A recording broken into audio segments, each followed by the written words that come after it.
नमः सिद्धेभ्यः।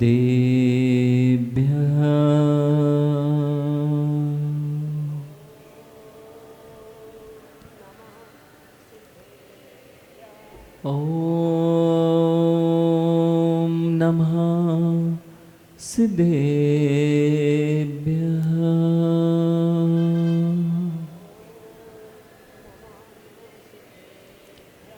ॐ नमः सिद्धेभ्यः।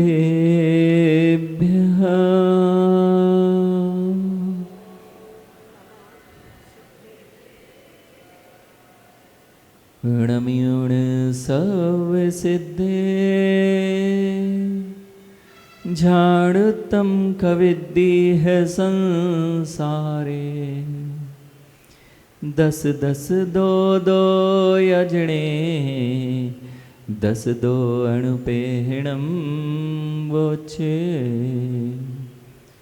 णमो अर्हंताणम णमो सिद्धाणम णमो वायरियाणम णमो वज्रायाणम णमो लोये सवसाहुणम।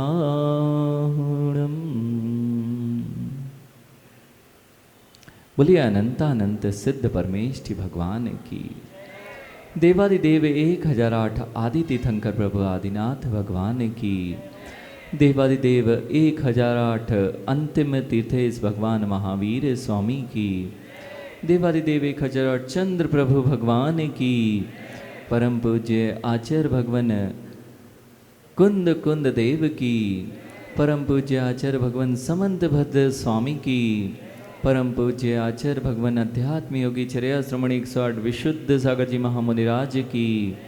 द्वादशांग जिनवाणी माता की।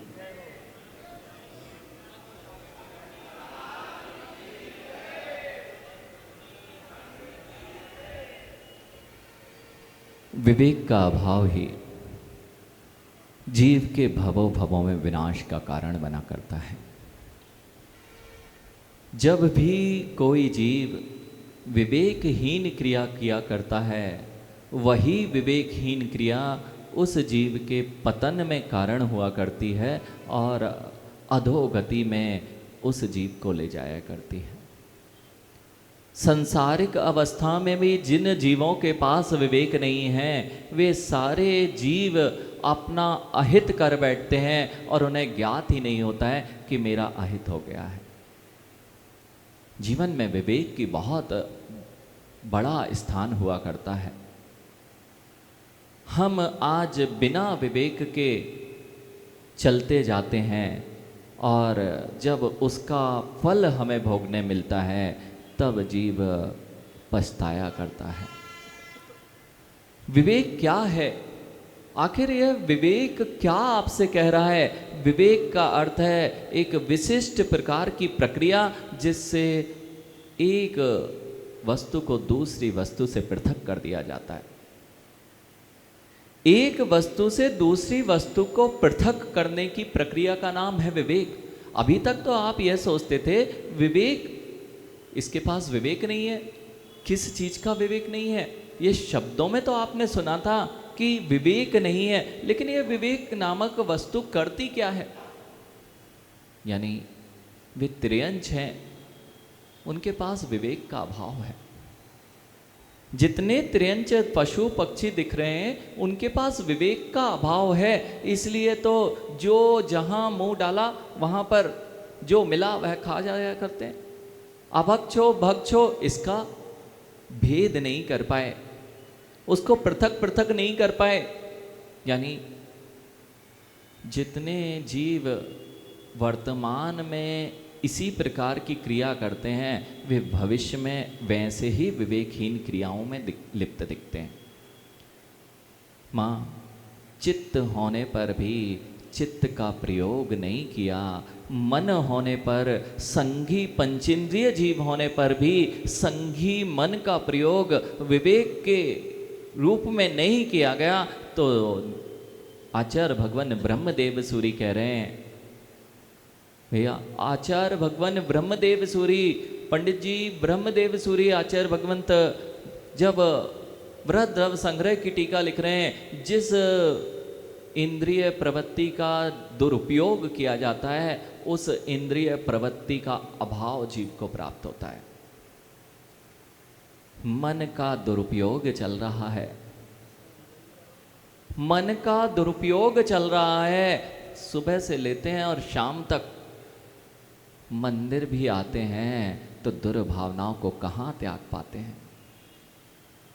जिस जीव के जिस इंद्रिय की प्रवृत्ति चलती है, आचार्य भगवंत लिखते हैं, आचार्य भगवंती क्यों लिखते हैं, ऐसा जिनेंद्र भगवान ने कथन किया है। और ऐसा जिनेंद्र भगवान ने कथन क्यों किया है पांड्या जी, ऐसा जिनेंद्र भगवान ने कथन क्यों किया है, क्योंकि ऐसा है इसलिए जिनेंद्र भगवान की वाणी में आया है। मां पता ही नहीं है क्या जीवन में चला जा रहा है और जीवन चला जा रहा है, पता नहीं है मैं कैसा जीवन जी रहा हूं और जीवन चला जा रहा है। जैसे पशु पक्षियों को ज्ञात नहीं है वे भी तो जीवन जी रहे हैं, वैसे ही हमारा जीवन पंच इंद्रिय विषयों में लिप्त होकर वे जीव भी पंच इंद्रिय विषयों में लिप्त हैं और हम भी उन्हीं में अविवेकपूर्ण क्रिया करते हुए अपना जीवन जीते हैं। यानी किस जीव के मन में विचार आता है कि मैं हिंसा छोड़ दूं? कोई पशु ये विचार कर पाता है क्या कि मैं हिंसा छोड़ दूं? कोई पशु के पास भी मन है, ध्यान रखना, पशु के पास वह संघी पंचेंद्रिय हैं, वे भी सब जानते हैं, लेकिन फिर भी जीव पांचों इंद्रियों से विभक्त अपने आप को पृथक नहीं कर पाता। पशु हिंसा करने को त्याग नहीं सकता। आप सोचें कि वह तो बोलता ही नहीं है तो झूठ का तो कथन ही नहीं होता है। यानी मात्र बोलने से नहीं, दो इंद्रिय से भाषा प्रारंभ हो जाया करती है। अर्थात दो इंद्रिय से जहाँ भाषा है तो वहाँ वचनों का जो ये प्रवृत्ति है वहाँ असत्य भी खड़ा हो जाता है। चोरी के लिए जीव को यही ज्ञात ही नहीं है कि यह मेरा है कि पराया है, और दूसरी पराय वस्तु को लेकर चले जाना, इसी का नाम तो चोरी है। हर जीव जगत का इन पांचों पापों में लिप्त दिखता है, किसी को विचार ही नहीं आता कि 5 पापों को छोड़ना चाहिए। भैया विवेक क्या है? यानी विवेक की क्रिया ही तुम्हें मार्ग पर रखे है, और विवेक नहीं होता तो मार्ग और मार्ग के नीचे गड्ढों का पृथक्करण नहीं हो सकता था। शिखर चंद जी, आप वाहन से आए और वाहन से जब आ रहे थे और रोड और गड्ढे में विवेक नहीं करते, रोड और गड्ढे का विवेक नहीं होता तो चाहे रोड पे जाए गाड़ी चाहे गड्ढे में जाए, क्या फर्क पड़ता है? बस यही मेरे साथ हो रहा है। ये विवेक क्या कराता है? आज आचार्य भगवंत आपसे यही कह रहे हैं कि विवेक जागृत कीजिए। महाराज जी हम बहुत विवेकवान हैं, जहां हमें घाटा लगता है ना उसके साथ सौदा नहीं करते। यह भी विवेक है। हम व्यापार उसके साथ नहीं करते जो हमारे साथ मायाचारी करता है, लेकिन स्वयं मायाचारी करते हैं, इसका विवेक कहां है? भैया स्वयं मायाचारी करते हैं, दूसरे को विवेक देते हैं कि क्रोध नहीं करना चाहिए, तुम गुस्सा करते देखते हो, लेकिन स्वयं के साथ अहित होता दिखता है। अरे जब दूसरे को बचाते हैं, बच्चा गिरता है तो उसको उठाने के लिए कहते हैं बेटा ऐसा कर लो, लेकिन स्वयं गिरते पड़ते चल रहे हैं, अभी तक बोध ही नहीं है कि विवेक जागृत करें।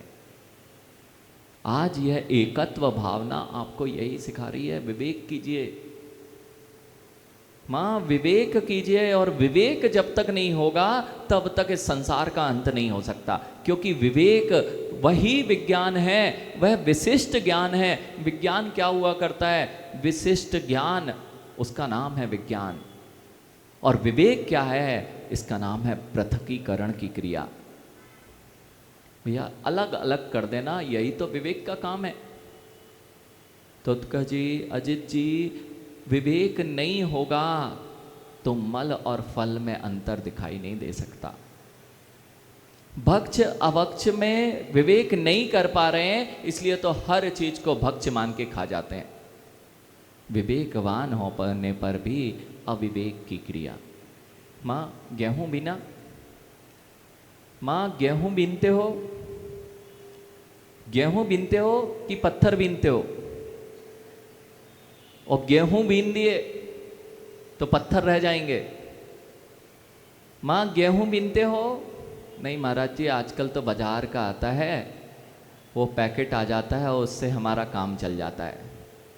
माँ कम से कम घर में रहते थे, कुछ हाथ पैर चलते थे तो कीड़े मकोड़े तो नहीं खाते थे।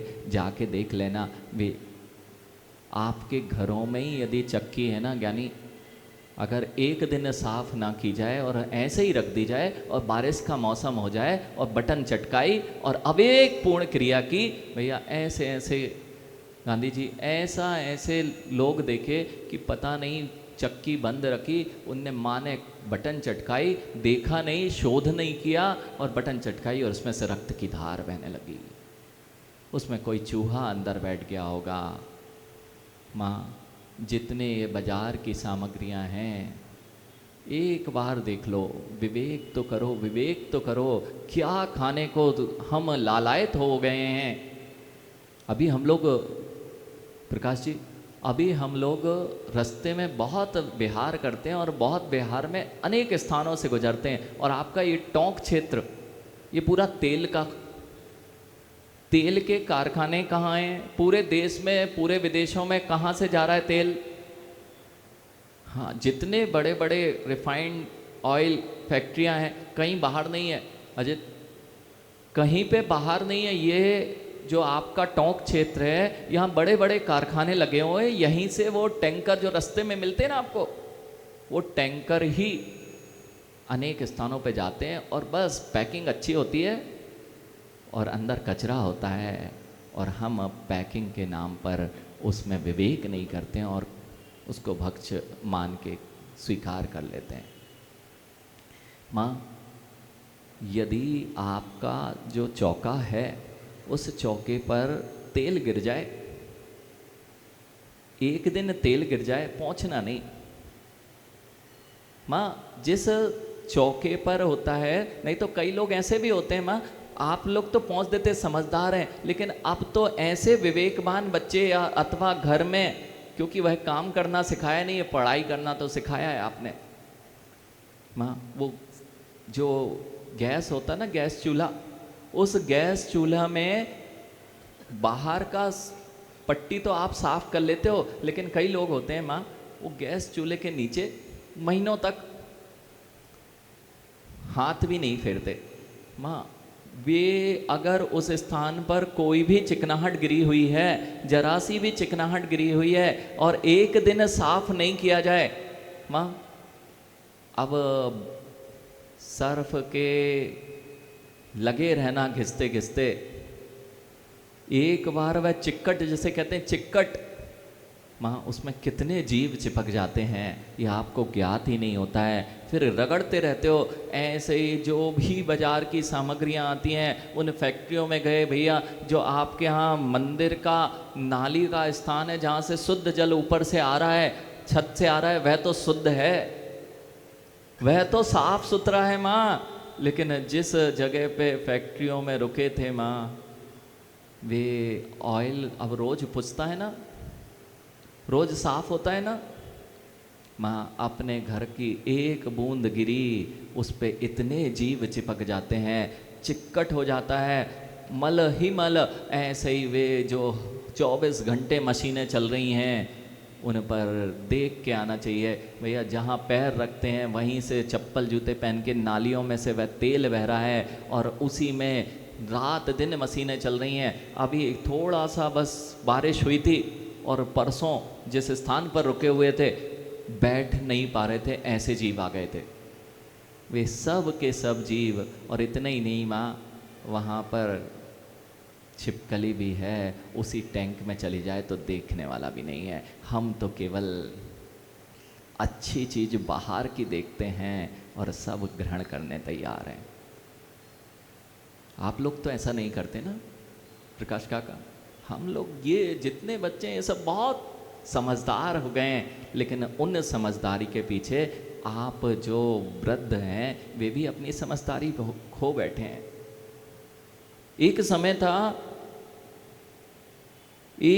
था जगदीश जी, एक समय था बस 20-25 साल वर्ष पूर्व, अगर कोई जैनी व्यक्ति कहीं बाहर भोजन करता दिख जाए ना, तो लोग ऐसे देखते थे कि इसके यहाँ ऐसा क्या हो गया जो ये बाहर खड़ा होकर भोजन कर रहा है। और आज प्रतिदिन बाहर भोजन करने खड़े हो जाते हैं। विवेक शून्य क्रिया, विवेक शून्य क्रिया, ऐसे ऐसे स्थानों पर। भैया एक दिन क्या हुआ, टीकमगढ़ ज्ञानी, एक दिन हम लोग अभी सहारनपुर की तरफ से बिहार करके आ रहे थे, और वहाँ पर सुबह मुजफ्फरनगर की बात है, सुबह ठंड के दिन थे, और पूरे यूपी में, उत्तर प्रदेश में बंदर ही बंदर है। और जब सुबह से निहार के लिए जा रहे थे और कचरे का ढेर लगा हुआ था, और कचरे के ढेर के पास में वह बंदरों की टोली बैठी थी, ये भी नहीं देखते, हाथ डाला, यानी हाथ डाला, जो आया मुख में। विवेक, कोई विवेक नहीं है। मुझे तो खाने से मतलब है उसमें क्या पड़ा है, कुछ भी है, कैसा भी है, गंदगी में पड़ा हुआ है, उठा के मैं खा लेता हूं। वह बंदर था ना, विवेकहीन था ना, और हम तो विवेकवान है ना। मां, अब बताना उस बंदर पर्याय में और आज वर्तमान की हमारी पर्यायों में क्या अंतर दिखाई दे रहा है। आज वैसे परिणाम करो, अगली पर्यायों में वही बन के जहां पर मिले वहां पर भक्ष कर लेना और खा के चले आना। विवेक की क्रिया, विवेक की क्रिया, विवेक का अभाव मत कीजिए। विवेक ही वह क्रिया है जो जीव को अच्छा जीना सिखा सकती है, अच्छी गति का कारण बनती है। और विवेक ही वह क्रिया है जो एक सामान्य आत्मा को परमात्मा बनाती है। मां, कंकड़ और गेहूं में विवेक नहीं करना जानता, कितना आनंद आता है ना।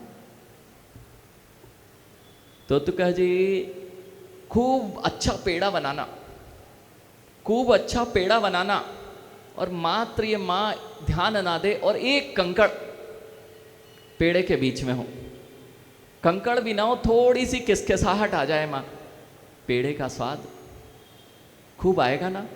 अरे इतना अच्छा पेड़ा, और पूरा दूध औंट औंट के, मंद ध्वनि में औंट औंट के आपने बनाया, और मात्र किसकिसाहट उसमें आ गई है, पेड़े का स्वाद आएगा ना। बस ऐसे ही जीवन में हम सब धर्म करते मिल रहे हैं, लेकिन धर्म तो बाहरी पेड़े का है, लेकिन अपने अंतरंग की ये प्रवृत्तियाँ जो कषाय हैं वे किसकिसाहट की तरह हैं, तुम्हारा स्वाद पूरा धर्म का भंग कर देती हैं। विवेक जागृत करना होगा, हर क्रिया में विवेक।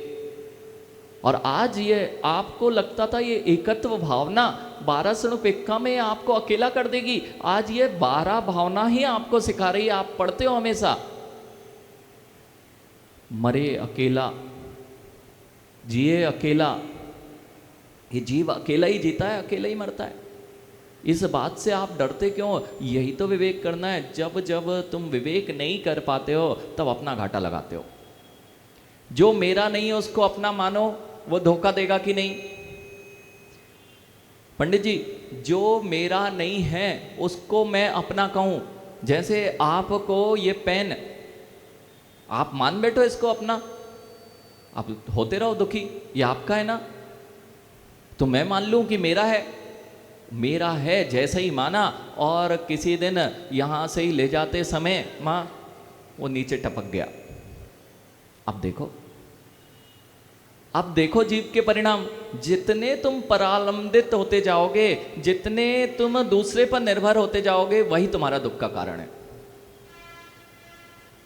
मां, जितने लोग त्यागी व्रती बैठे हैं, जब तक तुम्हारा पर निर्भरता है, मुनि अथवा व्रती बनकर भी जीव दुखी रहेगा। आप जिस स्थान पर बैठे हो वह स्थान में अपनी सीमा करिए। क्यों देशव्रत और दिग्व्रतों की भावनाएं आपके अंदर में है? बाहर से संपर्क तोड़िए।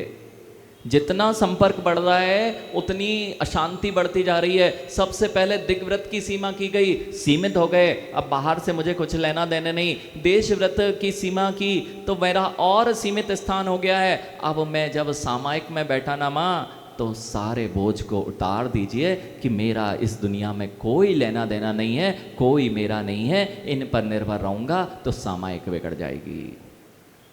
भैया आत्मनिर्भर भारत, जगदीश जी, आत्मनिर्भर भारत, ये आत्मनिर्भर भारत क्या होता है?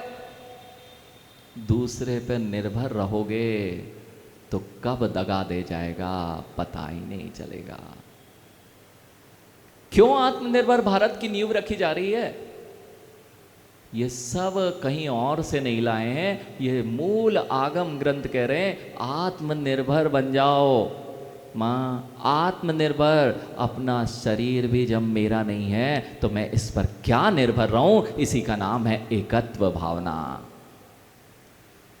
भैया दूसरे पर साझेदारी की व्यापार में और दूसरे पर निर्भर हो गए भवनलाल जी, दूसरे से साझेदारी की जब तक बन रही है तब तक अच्छी बात, और जिस दिन बनती बिगड़ती है, बस हम सब आत्मनिर्भर होने की ओर दौड़ रहे हैं। और अध्यात्म विद्या ही एक ऐसी है जो तुम्हें पूर्ण आत्मनिर्भर बनाती है। यानी पर को अपना कहना अच्छी बात है क्या? इन भूमिपतियों से पूछो। आप भूमिपति हैं ना? सबके पास हमें पता है, बड़े बड़े, ये तो जयपुर के सब सेठ साहूकार श्रेष्ठी वर्ग बैठा हुआ है। पंडित जी वह भूमि देखना, माँ पर की वस्तु को अपना कहना अच्छी बात है ना? पर की वस्तु को जो अपना कहेगा, पर स्त्री है उसको कोई अपना कहे, क्या कहलाएगा? व्यभिचारी कहलाएगा। पर वस्तु में जहाँ जहाँ तुम्हारी बुद्धि जा रही कि मेरा है, वह व्यभिचारी है कि नहीं? ऐसे ही ज्ञानी जब पर वस्तु पर स्त्री पर दृष्टि जाए तो व्यभिचारी। और पर स्त्री को भवनलाल जी यदि कोई व्यक्ति अपनी स्त्री बोले तो अच्छा है क्या? पर स्त्री को अपनी स्त्री बोलना ठीक नहीं है। ऐसे ही जब हम भूमिपति, भैया आप पर स्त्री को आप अपना भूमिपति बन गए हो, दूसरे भूमि है, लेकिन भूमि ने तुम्हें कब पति स्वीकारा? हम क्या कहते हैं? हम भूमिपति, पारस भैया भूमिपति, भूमिपति है, लेकिन क्या ये मेरी दृष्टि भूमिपति, जब उस भूमि ने किसी को, तुमने अभी तक किसी को पति स्वीकारा नहीं और आप उसके भूमिपति बन के बैठो तो तुम्हारी दृष्टि क्या है? व्यभिचार दृष्टि, पर दृष्टि ही व्यभिचार दृष्टि। ये क्या कह रहे हैं आज आचार्य भगवंत? आपको लगता था एकत्व भावना हमें अकेला कर देगी, हमें अकेला जीना पड़ेगा। यानी अकेला जीने का ही आनंद है, आत्मनिर्भरता का ही आनंद है। भारत में आत्मनिर्भर भारत की जो नींव रखी जा रही है ज्ञानी, आत्मनिर्भर भारत क्यों आवश्यक है? दूसरे पे अवलंबित रहेंगे तो हमारा कल्याण नहीं हो सकता था। स्वयं पर निर्भर हो जाइए। बस एकत्व भावना भी यही कह रही है आपसे। आज तक मैं दूसरों पर निर्भर रहा, माँ चाहे परिवार पर निर्भर रहो, चाहे बच्चों पर निर्भर रहो, आपका जीवन तो वैसे ही दुख में। माँ कितना कष्ट है पर अवलंबन में। पर का अवलंबन हो तो कितना कष्ट होता है। बचपन बीता तो माता पिता के ऊपर निर्भर थे, बड़े हुए तो पति के निर्भरता आ गई, और बड़े हुए तो फिर बच्चों पर निर्भर हो गए पूरा जीवन। लेकिन माँ विवेक कर लो, विवेक कर लो। अरे जब बच्चे तो बहुत पृथक हैं, ये मेरा शरीर ही मेरे साथ नहीं रहने वाला है, ये भी पर है, यही निर्णय करा रही है एकत्व भावना। पंडित जी बहुत दुर्लभ है, सुनना बहुत आसान है। अभी देखना पारस जी, वो आपका कौन सा मंदिर? चौमू बाग का मंदिर। और प्रकाश जी का कौन सा मंदिर? ये दुर्गापुरा का मंदिर। और वो प्रकाश दादा बैठे हैं वे कीर्ति नगर वाला मंदिर। यानी ये आपके मंदिर है ना? हाँ, यही तो राग बता रहा है कि जहाँ मैंने अपना जीवन बिताया उसमें मेरा कितना प्रीति होती है, मैं उसे अपना मान बैठता हूँ। लेकिन क्या आपका मंदिर है? जितने लोग एक मंदिर और दूसरे मंदिर करते हैं वे सब अभी अविवेकी जीव हैं। अरे आपका मंदिर बनने में अभी बहुत दिन लगेंगे। पंडित जी कौन सा मंदिर आपका? नहीं महाराज जी, हम तो हमारे मंदिर जाते हैं वो वाले। अभी आपका मंदिर बनने में बहुत दिन लगेंगे भैया। और जिनने अपना तुपना मंदिर करना प्रारंभ किया उनका मंदिर कभी नहीं बनेगा। माँ, ये मेरे तेरे का भाव, अहम और अहमेदम एदमहम अहमेदस होमी मम एदम, यही भाव तो जीव को संसार में रखा है। और तुम देव शास्त्र गुरु में, ये मेरे गुरु हैं, ये मेरे गुरु हैं, ये मेरे प्रभु हैं, ये मेरा मंदिर है। ज्ञानी ये जो भी देव शास्त्र गुरु में तुमने भेद किए हैं ये तुम्हारा भेद विज्ञान नहीं है, अज्ञान दशा है। और जो ऐसा भेद करता है ये मेरे गुरु, इसलिए मैं इनके पास आऊंगा। तो तुका जी, क्षमा सागर जी महाराज जी आपके गुरु थे ना?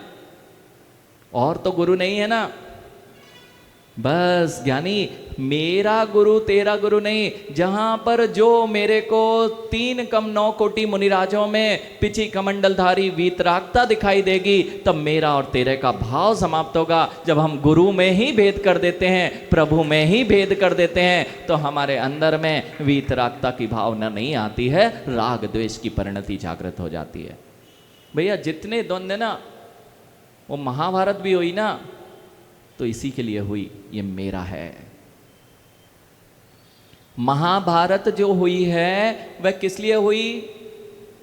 5 पांडवों की भूमि भी मेरी है, 5 पांडवों की भूमि भी मेरी है। द्वंद्व छिड़ा कि नहीं?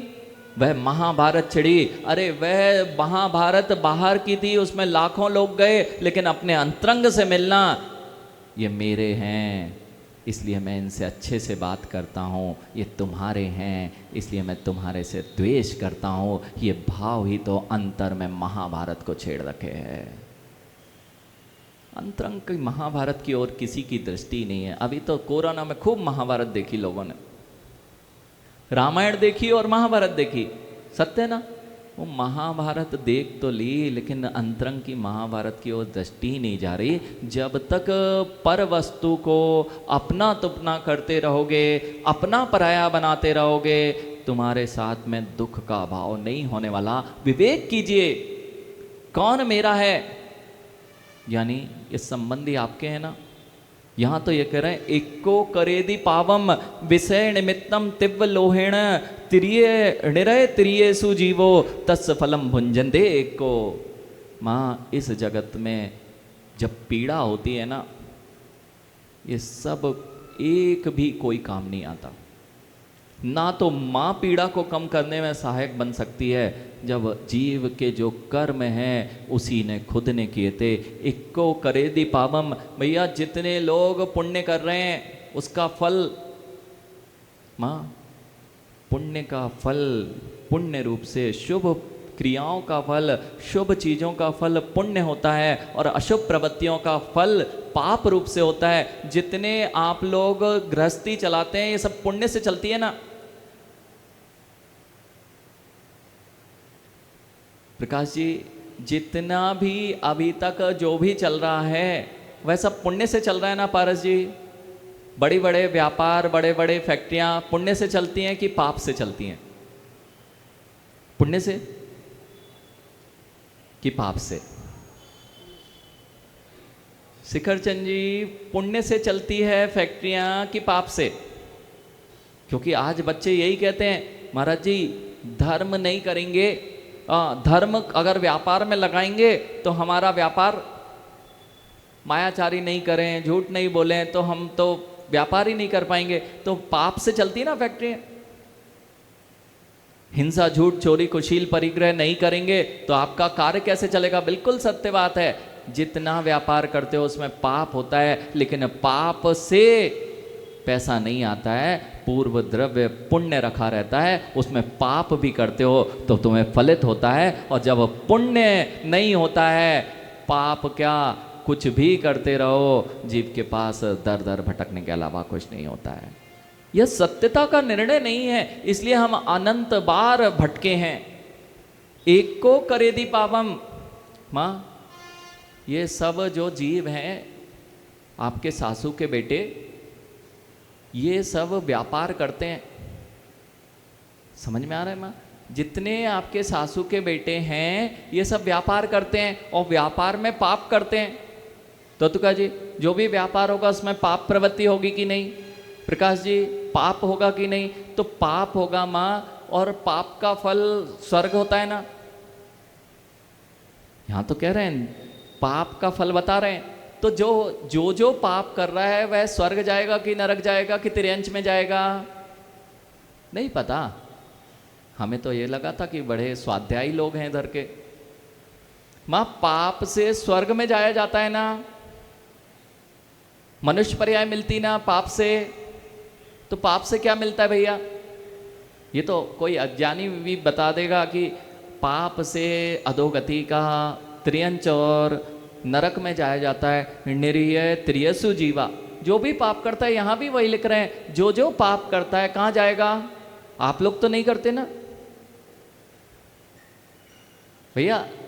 जिनेन्द्र भगवान शिखर चंद जी क्या कह रहे हैं? जो पारस भैया, जो पाप करता है उसका फल असोहदेण आधा कुणरो त्रियो भव्यो नेरयो दुख सह सिंह सदा अभिद दुदो भवंती अत्यंतम। प्रवचन सार में आचार्य कुंदकुंद देव फिर से कह रहे हैं, असमोह दो आधा, जो असोह में प्रवृत्ति है वो कुणरो त्रियो नेराइयो, नरकी, त्रियंच और कुनरो में उत्पत्त कराती है। वह कौन सी प्रवृत्ति है? अशुभ की प्रवृत्ति। और दुख सहस अभिदो, वह तीव्र दुखों का भोगन करता है। कौन करता है? अरे नहीं समझ में आया। कौन जीव नरक जाता है, कौन जीव दुखों को भोगता है? पुण्य करने वाला ना। निर्णय कर लीजिए ना। आप तो चुप बैठे, समझ में नहीं आ रहा है। निर्णय नहीं होगा तो काम बनेगा नहीं। आज निर्णय कर लीजिए। पाप से, पंडित जी आप ही बता दो, ये तो मौन लेके बैठते हैं यहाँ। पाप से जो भी जीव होगा वह अच्छी जगह जाएगा ना? अधोगति, अथवा उसका फल क्या होगा? और पुण्य से बुरी जगह जाएगा ना? हाँ, इसलिए तो आप पाप करते हो और पुण्य नहीं करते हो। आप लोग तो पाप नहीं करते ना, लेकिन प्रकाश जी आप लोग तो पाप नहीं करते ना। अरे ज्ञानी हो गया, अरे कितने सीधे हैं देखो। प्रकाश जी जितने सीधे आप बोल रहे हो, ऐसा जगत का कोई जीव नहीं है। अच्छा ये बताओ, इनकी भी बात सुन लेते हैं। अध्यक्ष जी सुनना ही पड़ेगी, नहीं तो मंदिर में इनके ही ठहरे हुए हैं। आपका मंदिर है ना अध्यक्ष जी? अच्छा अध्यक्ष तो हो ना आप? हाँ, आप अध्यक्ष हो तो वो चंदा प्रभु भगवान क्या है भैया? मंदिर के अध्यक्ष तो वे ही होते हैं। इस मंदिर के अध्यक्ष कौन है? मां, जो अध्यक्ष होता है वे अधिधनाक्ष, जो अपनी आत्मा के पास, आत्मा के निकट हो, वही तो अध्यक्ष होता है। तो इस मंदिर के अध्यक्ष तो वे चंदा प्रभु भगवान है। आप अध्यक्ष हो ना? बदल गए आप। बहुत बढ़िया। अब देखना, अध्यक्ष जी ने बड़े चालाकी से उत्तर दिया था। महाराज जी वो पाप क्या किया था? प्लस माइनस कर लेते हैं हम लोग, पाप करते हैं। और भैया आप तो नहीं करते, लेकिन हो जाता है पाप, फिर भी अपन प्लस कर करके उसको ढक लेते हैं। भैया ये बताओ, जब जनकपुरी जा रहे थे आप, कहाँ है जनकपुरी? नेपाल में? अरे जनकपुरी वो वाली नहीं, आपकी जनकपुरी कहाँ है? उनकी जनकपुरी तो सबको पता है नेपाल में, आपकी जनकपुरी कहाँ है? जब जनकपुरी पे जा रहे थे तब आपको तो जबरदस्ती पिताजी ने घोड़े पे बिठा दिया था ना, आपकी तो इच्छा ही नहीं थी। यानी तोतुका जी वो तो कुछ नहीं बोल रहे, अब पंडित जी से ही पूछ लेते। पंडित जी को तो बोलना पड़ेगा क्योंकि जिनवाणी की व्याख्या चल रही। पंडित जी हो गई, अब कुछ नहीं कर सकते नहीं कर सकते हैं। पंडित जी जनकपुरी जा रहे थे, आप तो विद्वान थे, पढ़े, शास्त्री किया था, आपको पता नहीं था कि दुख होता है, पाप होता है? पता था ना। तो जब जनकपुरी जा रहे थे तो घोड़े पे जबरदस्ती पिताजी ने बिठाया था ना। नहीं तो यही कहते हैं ये लोग, महाराज पहले मिल गए होते शिखरचंद जी, ऐसे लोग अभी मिल जाएंगे। आप पहले मिल गए होते ना पारस जी, पहले मिल गए होते ना तो हम प्रकाश जी बस, यानी इनसे पूछना जो युवा बैठे हैं, बेटा पहले मिल गए हम, और पिताजी ने जबरदस्ती किया ना कि गाड़ी घोड़े पे बैठ जाओ, यानी पिताजी कह रहे हैं ना कि घोड़े पे बैठ जाओ, बेटा क्या लड्डू फूटते हैं और जीव अपने आप दुर्गतियों की ओर गमन करने के लिए घोड़े पे बैठ के जाता है। भैया पाप जानबूझ के किया था कि अपने आप हो रहा था? घोड़े पे पिताजी ने जबरदस्ती बिठाला था कि खुद बैठे थे? देखो अध्यक्ष जी को अध्यक्ष जी की भाषा में समझाना पड़ता है क्योंकि अब ये तो बड़े बड़े राजनीतिक हैं, वो पारस भैया से मिलो, बड़े बड़े सब लोग यहाँ धुरंधर बैठे हुए हैं। महाराज देखो ज्ञानी, ये सारी चीजें जगत में तो चल सकती हैं, लेकिन देव शास्त्र गुरु यही तो सिखा रहे हैं कि यही करते करते तो अनंत भाव व्यतीत किए हैं, अब यह बात हमारे साथ ना हो पाए। क्या विषय चल रहा था मां? पंडित जी पुण्य से स्वर्ग कि पाप से स्वर्ग? तो भैया जितने लोग हैं आपको स्वर्ग नहीं चाहिए ना, तभी तो पाप कर रहे हो। दो चीजें निर्णय कर लो, पाप से स्वर्ग जाता है जीव या पुण्य से स्वर्ग जाता है? पुण्य से जाए तो पुण्य की ओर आपका ध्यान नहीं है, तो पाप आप कर रहे हो, तो कहां जाना है? तैयारी अच्छी चल रही है? किसकी तैयारी चल रही है दिन भर? भैया किसकी तैयारी चल रही है? नहीं, हम तो कहाँ जाना है ये निर्णय आपसे करा रहे हैं। तैयारी किसकी चल रही है? जाओगे कहाँ और जाना कहाँ चाहते हो?